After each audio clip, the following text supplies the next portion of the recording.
Hi friends, mini family YouTube ചാനലിലേക്ക് എല്ലാവർക്കും സ്വാഗതം. ഇന്ന് ഞാൻ ഒരു കൂണ് കറി വെച്ച് നിങ്ങളെ കാണിക്കാം. ഇതാണ് കൂണ്. അപ്പോൾ കൂണൊക്കെ നല്ല റെഡി ആയിട്ടുണ്ട്. മഞ്ഞൾ വെള്ളത്തിൽ കഴുകി എടുത്തതാണ്. ഇത് നമുക്ക് വേവിച്ചെടുക്കാം.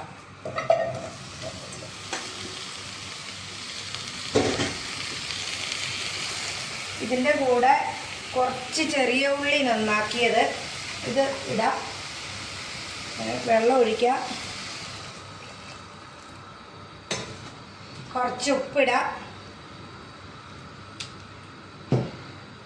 ഒരു 2 തണ്ട് കരിവേപ്പില ഇടാം. ഇതിന് നമുക്ക് അടച്ചു വെച്ച് വേവിക്കാം. ഇനി നമുക്ക് തേങ്ങ വറുത്തെടുക്കാം. തേങ്ങ വറുത്തരച്ചാണ് ഇന്ന് കൂണ് കറി വെക്കുന്നത്. അപ്പം തേങ്ങ വറുത്തെടുക്കാം.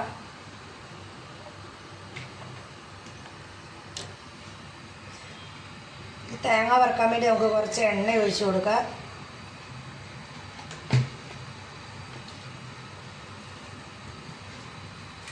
ഈ തേങ്ങ വറുക്കുന്ന കൂടെ കുറച്ച് ചെറിയ ഉള്ളി കൂടെ വറുത്തെടുക്കാം.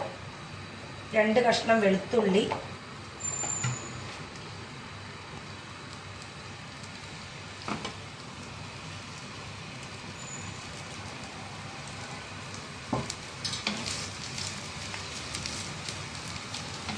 ഒരു 2-3 അല്ലി കരിവേപ്പില.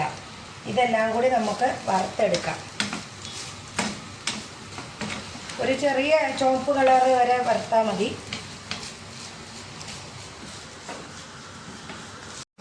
അപ്പം തേങ്ങ നല്ല വറുത്ത് ഇതായി ചുവന്ന കളറായിട്ടുണ്ട്. ഇതിൻ്റെ കൂടെ കുറച്ച് മഞ്ഞൾപ്പൊടി, കുറച്ച് മല്ലിപ്പൊടി, കുറച്ച് മുളക് പൊടി ഇത് കൂട്ടാം. ഒന്നുകൂടെ ഇളക്കി എടുക്കാം. ഇത്തിരി പെരിഞ്ചീരകം അതും കൂടി അങ്ങോട്ട് ഇളക്കി മൂപ്പിച്ചെടുക്കുക. നല്ല മണമൊക്കെ വരുന്നുണ്ട്. മൂത്തതിൻ്റെ അടിപൊളി കറിയാണ്. എല്ലാവരും ഒന്ന് ട്രൈ ചെയ്യണേ. ഇനി ഇത് നമുക്ക് ഓഫാക്കാം.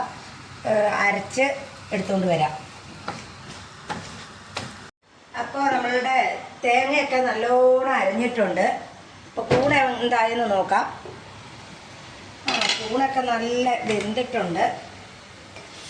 നല്ല വെള്ളമൊക്കെ പറ്റിയിട്ടുണ്ട്. അപ്പോൾ ഇതിൻ്റെ അകത്തേക്ക് നമുക്ക് അരപ്പ് ഒഴിച്ചു കൊടുക്കാം.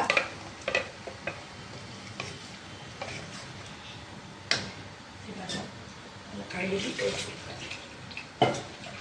അരപ്പൊക്കെ ഒന്ന് മിക്സി ഒന്ന് കഴുകി ഒഴിച്ചു കൊടുക്കാം. ഒത്തിരി വെള്ളമായാൽ കൊള്ളൂല. ഒരു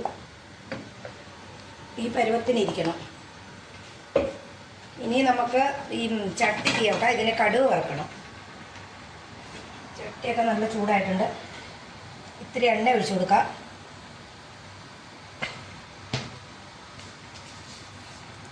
ഒരു കുറച്ച് കടുകൊന്ന് പൊട്ടട്ടെ.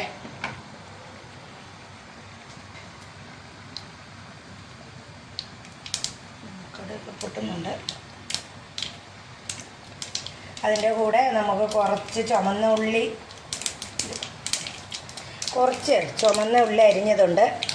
ഇത് ചേർത്ത് കൊടുക്കണം. കരിവേപ്പില, കുറച്ച് വറ്റലമുളക് മുറിച്ചത് ഇതും കൂടെ ആ കൂടത്തിൽ ചേർത്ത് കൊടുക്കുക.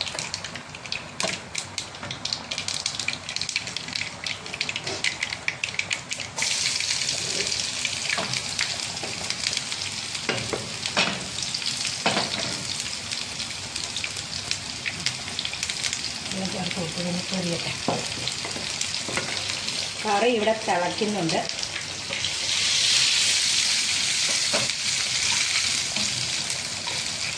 നല്ല ഇത് പൊരിഞ്ഞിട്ടുണ്ട്. നോക്കാക്കാം.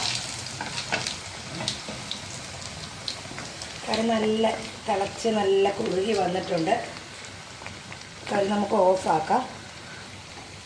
ഇതിൻ്റെ കൂടെ ഇത് ഒഴിക്കാം. കടുക് കൂടെ ഒഴിക്കാം. ഇനി നമുക്ക് ഇതിൻ്റെ കൂടെ ഒരു ഇച്ചിരി കുരുമുളക് പൊടി ഇതിൻ്റെ മുകളിൽ ഒന്ന് തൂവി കൊടുക്കാം. നല്ല രസമാണ്. ആ കുരുമുളകിൻ്റെ മണവും അതെല്ലാം കൂടെ വരുമ്പോൾ നല്ല സൂപ്പറാണ്. ഇനി ഉപ്പുണ്ടോ നോക്കട്ടെ. ഉപ്പൊക്കെ കറക്റ്റാണ്. നല്ല അടിപൊളിയായിട്ടുണ്ട്. നിങ്ങളെല്ലാവരും ഇത് ട്രൈ ചെയ്യണം. എൻ്റെ വീഡിയോ എല്ലാവർക്കും ഇഷ്ടപ്പെട്ടെങ്കിൽ എല്ലാവരും ലൈക്കും കമൻറ്റും സബ്സ്ക്രൈബും ചെയ്യണം. Bye bye.